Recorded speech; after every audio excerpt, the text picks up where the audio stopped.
is Ryan Miller, and for the past 15 years, I've helped hundreds of people to raise millions of dollars for their funds and for their startups. If you're serious about raising money, launching your business, or taking your life to the next level, this show will give you the answers so that you too can enjoy your pursuit of making billions.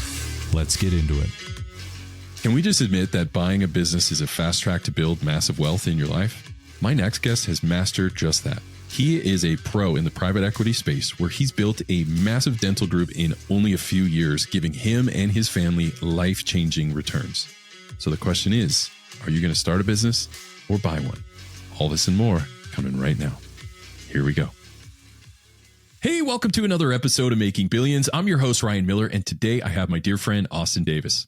Austin is an expert in growing massive wealth for his investors in the medical practice space. Not only that, he runs a podcast in the top 0.5%. It's called Shared Practices. He's built his dental group starting in 2022 that now already spans 34 locations in 25 states. So what this means is that Austin understands how to build massive wealth in the private equity medical space and is about to show you how to do the same, making him a perfect example of another fund that won in its industry. So Austin, welcome to the show, man. Ryan, I'd like to say I'm excited to be here. You know, as a fellow podcaster and also podcast fan and regular listener, it's exciting to be on the show. Yeah. So thank you for having me.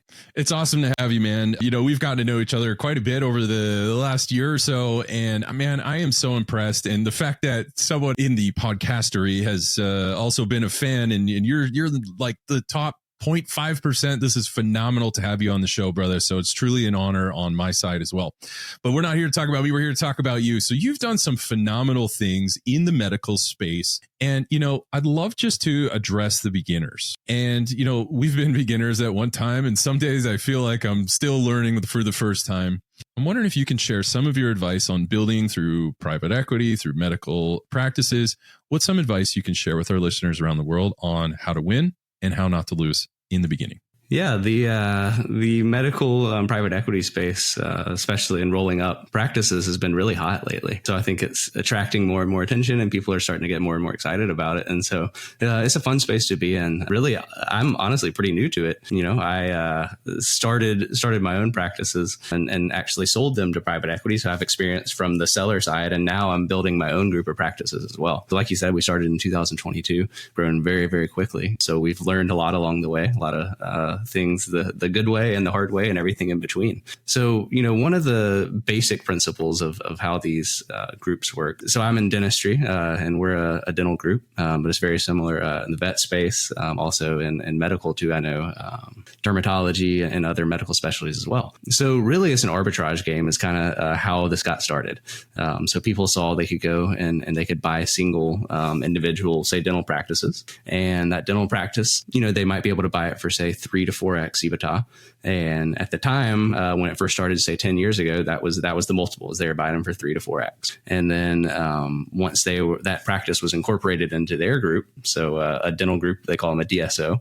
So we'll use that term as a dental group. Once they're incorporated into the DSO, all of a sudden that EBITDA is now worth, say, 12 to 14x. And so people saw that like, wow, there's this huge space here. I can buy this practice, and all of a sudden it's worth 3x once it's incorporated into my group. And so, you know, over time, the single site multiples have gone up from that 3x to now, you know, say they're at 5 to 7x, but still there's that big arbitrage between that and, you know, the DSO multiple, say 12 to 14x. So that's kind of like a high level overview of how the roll-ups work in the medical field. I love that. So you come in, you buy a single office for, let's say 3 to 6x, somewhere in, you know, that range, under 10. You roll it into an existing practice or you already have, or you're building that together.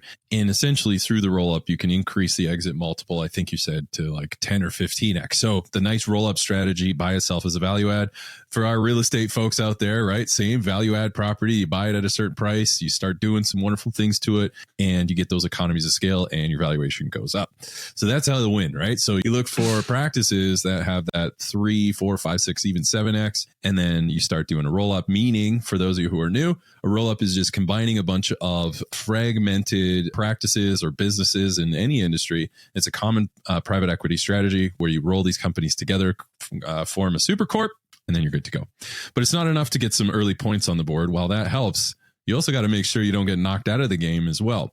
What's some advice that you've found with all of your experience? I mean, I know you started in 2022, but the fact that you're in 25 states with, I think, what was it, 34 locations? Like 34 locations. in under 2 years. This is phenomenal. This is the power of, sometimes we call it inorganic growth, basically buying companies and growing that way. You're going to have massive growth. So it is a huge strategy to go big really fast. It is capital intensive, but that's not the full story, is it? Sometimes there are pitfalls. I'm wondering if you could address some of the early pitfalls that some people doing roll-up strategies might face in your industry.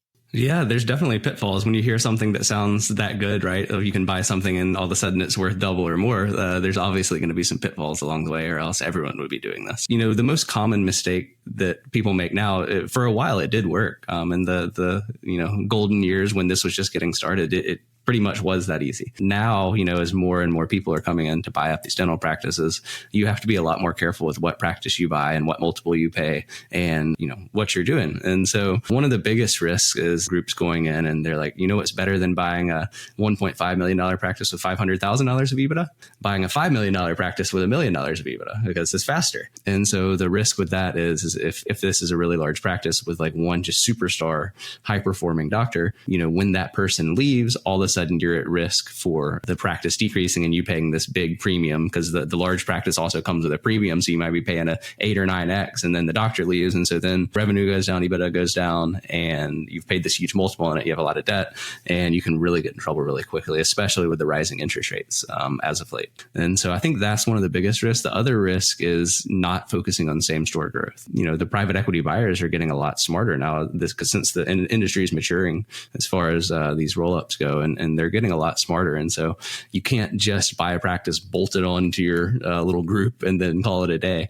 You really have to focus on same store growth and improving the practice, improving the operations, and getting efficiencies, and actually showing that you're building a real business and not duct taping, a group of just random practices together to go sell them to some unsuspecting buyer. Man, perfect. So when you buy something for a premium, and in our case, these are medical practices in the dental space, when you buy them for premium, understand what is the driver of that premium. So I'm sanitizing, making it very for multiple classes. But in your case, you're saying, well, often the reason why it's a premium, it's a larger practice, but probably there's a rock star, one person. And if that one asset that's driving the premium is gone, you just overpaid. Now it's really hard to sell. So as the words of Warren Buffett, I actually got to hang out with him for lunch. And one of the things he taught us was, he said, I make money when I buy, not when I sell. So overpaying is a way to get knocked out, I believe, is what we're saying here. It's just like, if you're paying a premium, sometimes it's worth it, but be very clear on those drivers of the premium and what is the risk of losing that premium. Because if you buy it at a premium, but sell it at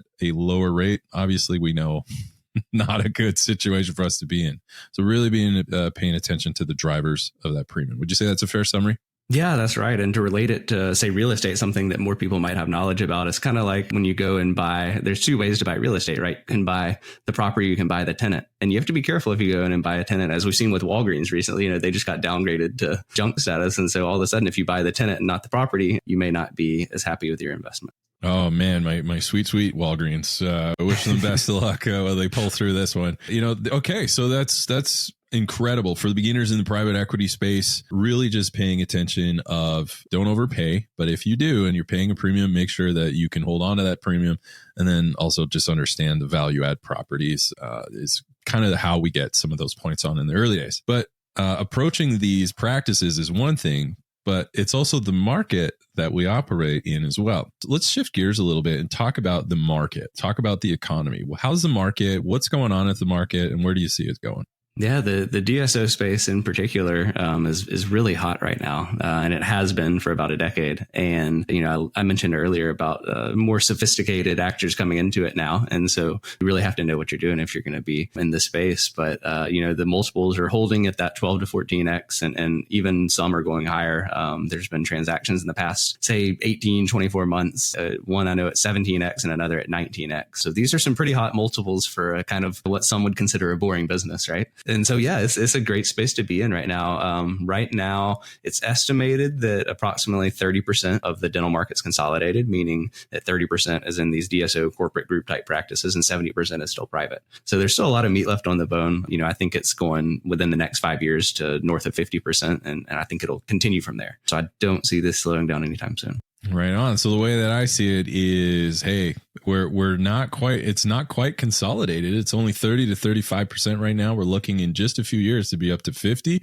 So what does that mean? It means the secret's out, but it also means now's the time to do it. It's a great time to do it. There's, like you said, a lot of meat on that bone. There's a long runway where we can really start bringing in private equity folks and partner with doctors, or maybe like you, they are the doctors, and you can just go out and start building your DSO group practice. I love that. With all of that being said, we know the market. We've talked about beginners. I'm wondering, through all of your experience, if you could leave behind just 2 or 3 things from everything that you've done and all this wonderful stuff. What are 2 or 3 things that you found that you can leave behind that would give our listeners who are interested in private equity, giving them a competitive edge? What would you tell them? Yeah, I think something that I've learned along the way, and a lesson that really sticks out to me, is playing the long game. So when I say that, I mean, don't try to squeeze out every ounce of goodwill or every dime or everything you can possibly get out of every relationship, whether it's a partner, co-founder, an employee, or even a vendor. You know, your reputation goes a long way, is something that you've actually taught me. And, you know, if you try to squeeze out as much as you can out of every single person, you're going to be known for that, and people aren't going to want to work with you. They're not going to want to build with you. You know, it's just going to be really hard. And short-term greed is the enemy of long-term wealth. Is something that I have really learned and constantly tell myself, and I think I really think it's true. Man, you remind me of a saying from one of my early professors. His name's Jim Engebretson. So he's a former Wall Street guy, hilarious guy.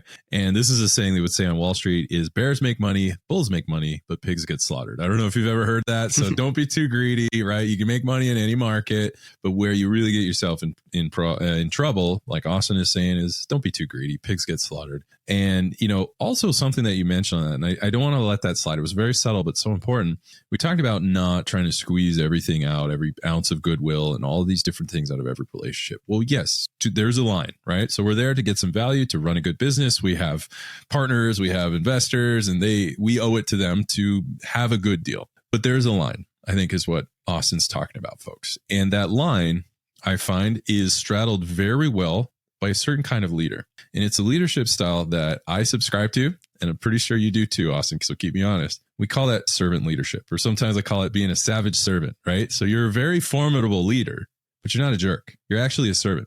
And so often I'm still a recovering executive. I think you're still in the thick of it. You're doing all kinds of stuff, brother. But one of those things is I would just walk around from my team. And often when you have the CFO, CEO, people clam up a little bit in their seats. They pucker a little bit, especially when I was new. And I would just say like, hey, how are you doing? What are you working on? What do you need to be successful? Do you have everything you need to be successful? And helping them understand that servant leadership, or being a savage servant, so they know you got the chops, you can get it done, and you can move mountains for them, and you want to. And so when you work in a culture, especially when you bought a new company and now they got to work with you, and they're used to their old boss who was their cousin or whatever. And now you go in and say, hey, do you have everything you need to win? How can I help you? How can I support you? I want to take care of you, and I want to see you win. When you start leaning into all of that servant leadership, that alone, I would argue, and Austin, feel free to prove me wrong, that in itself, leadership can add tons of shareholder value, tons of revenue, tons of loyalty, productivity, cost reduction, all from the quality of your leadership.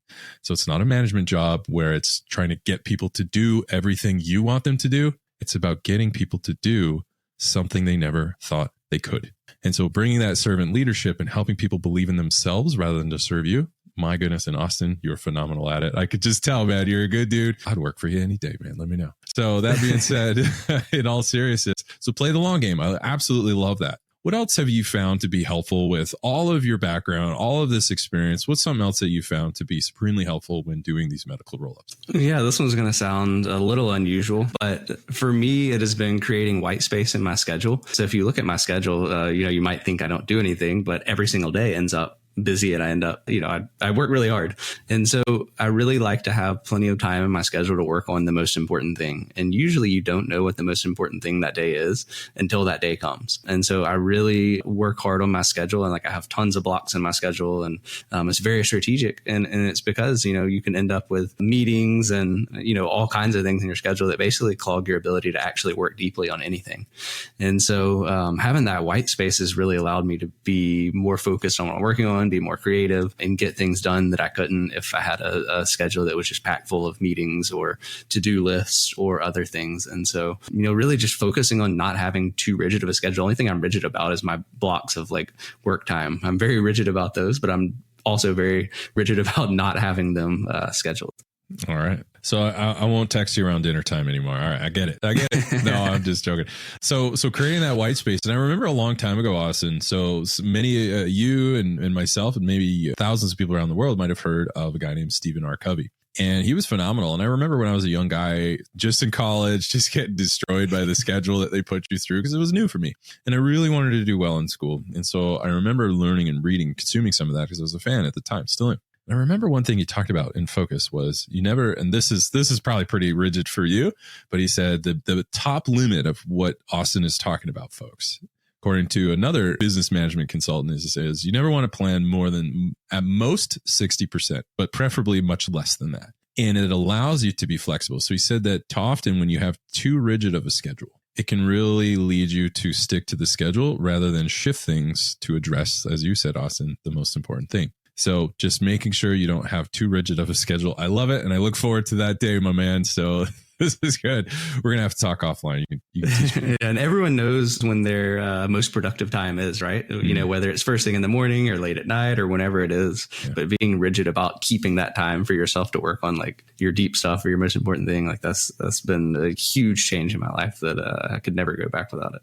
I love it. And speaking about working on the most important thing, often on this podcast, Making Billions, we're talking about the most important thing often is getting your money right, working on deals. But what about the person who's working on deals? I'm curious from your perspective, maybe this is a third point, but from your perspective, how is it not only building a business, but building yourself? What have you found to be useful in your life as you've built a business, but also held your sanity? I know you're a family man like me, and right, we have other important things that we're also equally excited about. They're not necessarily pursuit of cash, but they're also the pursuit of joy and happiness and satisfaction and ecstasy and all these wonderful things that we feel as human beings. What have you found to help bring balance into your approach as you build your businesses? Yeah, something that I've noticed with a lot of young entrepreneurs, myself included, at a time in my life is you get so excited about building a business or doing a deal or an investment or whatever that you just end up running from thing to thing and you don't have a lot of focus and your whole life just gets consumed by the next deal or the next business or the next whatever it might be. But as I've kind of gone through my journey, I realized how important it is. I've got a 1 and a 3-year-old and a wife and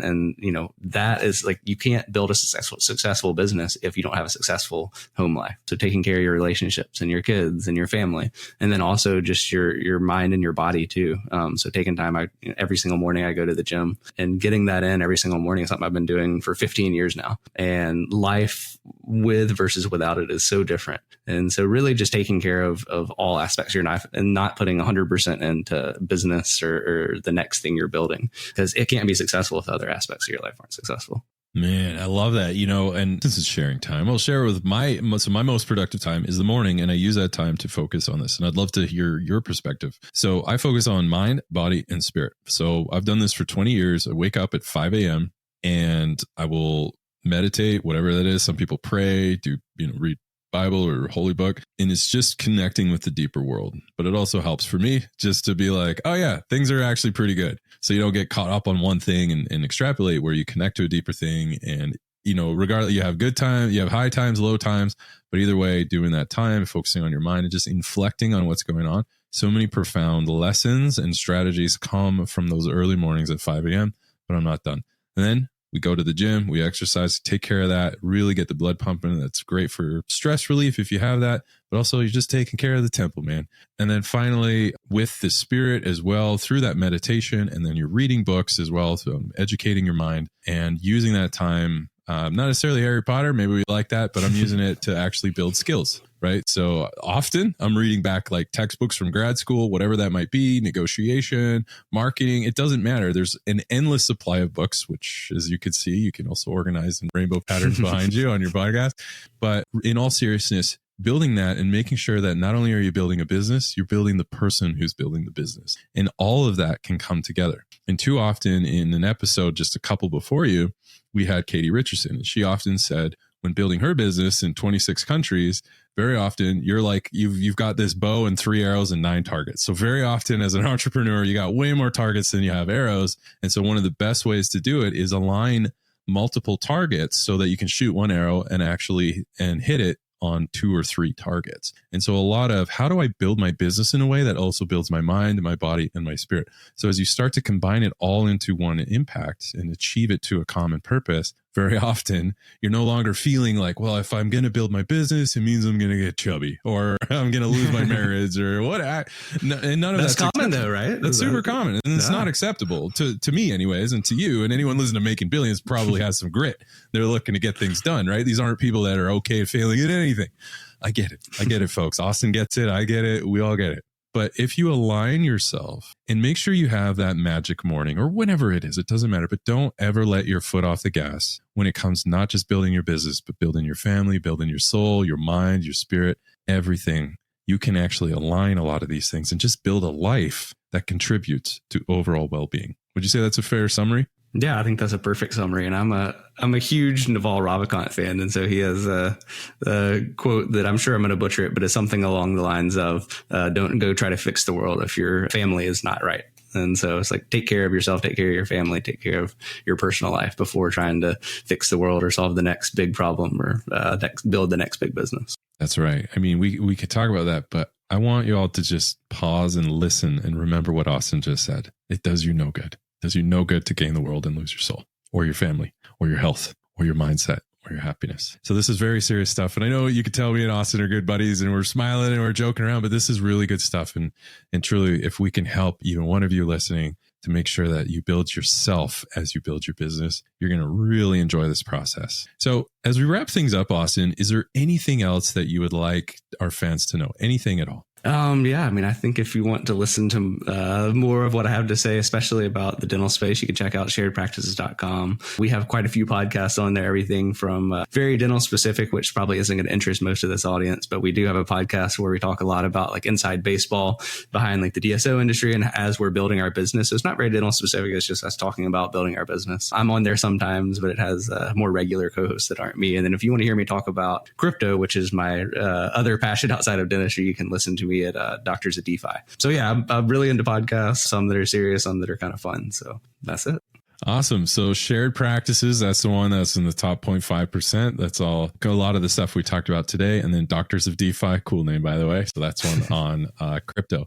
So just to summarize everything, learn to play the long game. Don't squeeze every little ounce out of the short game. Make sure that you dive into that servant or that savage servant leadership. The second thing that Austin really talked about is make sure that you don't plan such a rigid schedule, that you have the ability to flex as your day flexes, as it changes. If you have a dynamic business or fund or just your life, it's good. Austin's like, you can go around 20%, you can go up to 60%, typically no more than that. But make sure you have the ability to flex in your schedule so you can be quick to adapt. And then finally, when you're building a business, also make sure that you use this time in your life and in your career to not just build a business and let everything else fall by the wayside, but really do your execution right. Do it in a way that builds your mind, your body, your spirit, and of course, your money. You do these things and you too will be well on your way in your pursuit of making billions.